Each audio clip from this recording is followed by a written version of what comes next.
코로나19 때문에 소상공인 자영업자들이 얼마나 피해를 받는지 정부 공식 통계가 나왔습니다. 소득은 절반 가까이 줄었는데 빚은 늘었고 이 정부는 돈 많이 썼다고 하지만은 직접 지원은 극히 적었습니다. 정지주 기자가 자세히 짚어봤습니다. 마이너스 43.1%입니다. 이게 뭐냐면요. 지난해 소상공인들의 영업이익 감소율입니다. 코로나 없던 2019년과 비교를 한 건데요. 그러니까 코로나 때문에 많은 게 참 변했습니다. 거리두기를 비롯해서 사적 모임 규제, 한 칸 뛰어앉기, 그리고 밤 9시 영업 제한도 그랬습니다. 그렇게 익숙해진 것도 같습니다. 그러는 동안 소상공인들의 영업이익은 반토막 가깝게 줄었습니다. 정부 공식 통계로 그게 확인이 됐는데요. 2018년과 2019년, 그러니까 코로나 없던 때 평균 영업이익이 3,400만 원대였는데요. 지난해에는 1,900만 원입니다. 43% 넘게 급감했는데요.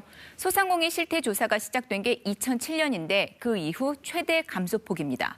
올해 상황도 크게 달라지진 않을 것 같다는데요. 저희 같은 경우는 한 30%, 40% 정도 줄었어요. 그때는 상당히 매출이 좀 거의 정상 매출 올라오다가 또 이제 지난주부터 이제 매출이 딱 떨어지기 시작하는 거예요, 지금. 그렇게 소득은 줄었지만 가게 유지를 위해 들어가는 돈은 그대로입니다. 고스란히 빚이 됐습니다. 빚을 진 소상공인 비율, 코로나 이전에는 10명 중 5명 꼴이었지만은요, 지난해엔 10명 중 6명 꼴로 늘었습니다. 지난해 290만 2천 개 소상공인 사업체 수입니다. 2019년과 비교했을 때 13만 개 정도가 늘어난 숫자입니다. 창업이 그만큼 늘었다는 얘기죠. 그런데 종사자 수는 전년보다 87만 명이 줄면서 557만 명 정도로 집계가 됐습니다. 예술과 스포츠, 여가업, 이 분야 종사자가 가장 많이 줄었고요. 도소매업, 숙박, 음식점업 등도 많이 종사자가 줄어든 것으로 확인이 됩니다. 창업은 늘었지만 인건비 부담을 덜기 위해서 직원들을 줄인 경향이 반영된 것으로 풀이가 된다죠.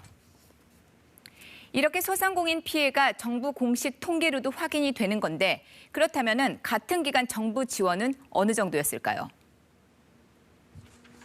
지난해 전체 소상공인의 영업이익 피해 추산액이 40조 원 정도입니다. 그와 비슷한 규모를 소상공인 지원 예산으로 썼다는 게 정부 측의 얘기입니다.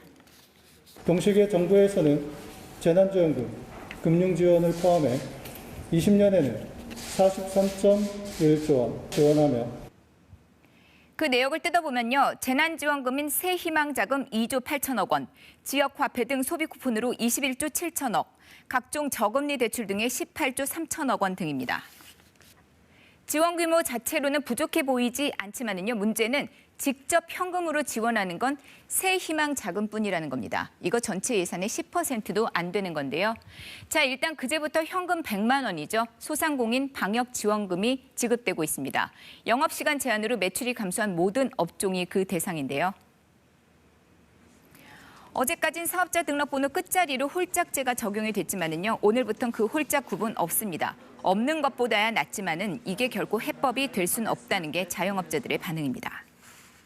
지금 뭐 100만 원이면은 그냥 한 달 전기세 정도밖에 안 됩니다. 사실상 거의 큰 도움은 안 된다고 보고. 정부 방역 수칙 때문에 가장 큰 타격을 입은 대상이 자영업자와 소상공인들인 만큼 맞춤형 대책이 필요하다는 목소리가 높습니다.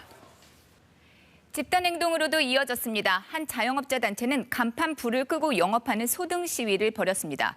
서울에서만 27일 하루 동안 최대 20만 명이 참여를 했다죠. 정부 손실 보상을 보면은요, 지난해 4월 8일부터 올해 7월 6일까지 영업 손실이 제외가 돼 있다거든요. 이 기간 손실 금액도 정부에 청구하기로 했습니다. 성난 자영업자들이란 인터넷 홈페이지를 통해서 관련 소송에 참여할 자영업자 모집도 시작이 됐습니다. KBS 뉴스 정지주입니다.